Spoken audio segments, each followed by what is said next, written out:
Hi everyone, Radhe Radhe. In this video, we're going to be doing chapter 7, verse 3.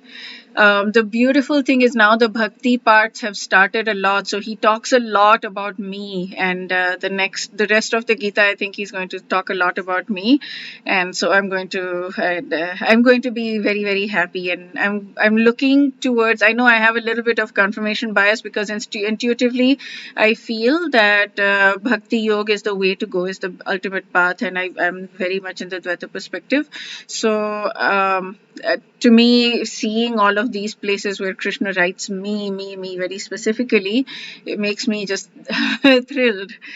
So I'm eventually going to be able to find Shastric Praman or a scriptural proof for why personalism versus impersonalism. But for right now, I'm just going by intuition and I'm just allowing myself to feel good for that wherever I'm seeing bhakti.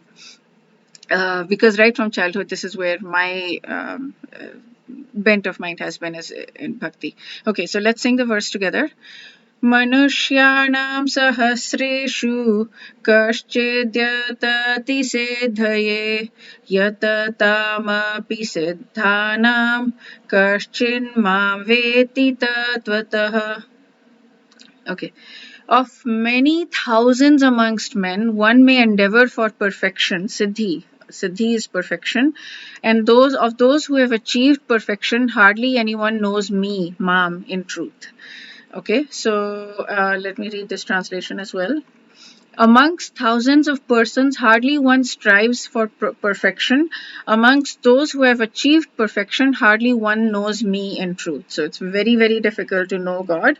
Okay, so let's do word by word. Manushyana men, sahasreshu, thousands, kaschit, someone, yatati, endeavors, siddhaye, for perfection. Of thousands of men, someone endeavors for perfection. Very few people, maybe someone, one person out of thousands. Yatatam, of those who endeavor, api, indeed, siddhim, those who have achieved perfection. Even those who have endeavored and those who have achieved perfection. Kaschit, someone, mam, me, veti, knows, tatvata, in fact. So very few people of those endeavoring, only someone, only few, only one person or rare knows me, in fact, knows me in full. So Prabhupada goes into details of how bhakti yoga is much better than anything, and it is the ultimate. So I'll let you read it. It's a bit of a long commentary, and it talks about how bhakti yoga is better. So I'll read Swami Mukundanand's, there's some salient points here. Siddhi, he says, there are numerous meanings. Some of them are attainment of supernatural power, accomplishment, success, performance, fulfillment, solution of a problem, cooking or completion of a cooking or task, healing, hitting the mark, maturing, supreme felicity, beatitude, and perfection.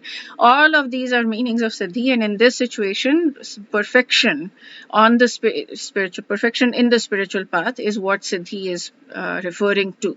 So now this is another important thing. Only a tiny portion of innumerable souls are fortunate enough to get human birth, because souls are in animal form, insect form, tree form, all kinds of, any living being has a soul. So very, very, very few people get a human birth, and amongst them only a minuscule strive for spiritual perfection. So amongst the billions, 8 billion human beings, there are very, very, very few people who actually strive for perfection. And then even amongst those, very, very few are aware of my divine glories and paramount position. So it's like, so you and I who are here on this path, we're listening to Krishna, we're reading the Bhagavad Gita, we're doing this. We are extremely fortunate. And we should be thanking God with everything that we've got to give us this grace to be here, to be wanting to study, to be wanting to hear, reading the Gita, to be wanting to know more about him. We should be extremely grateful for that. Okay. So here, so how is it that so he names a few verses in the Gita very specifically that talk about bhakti.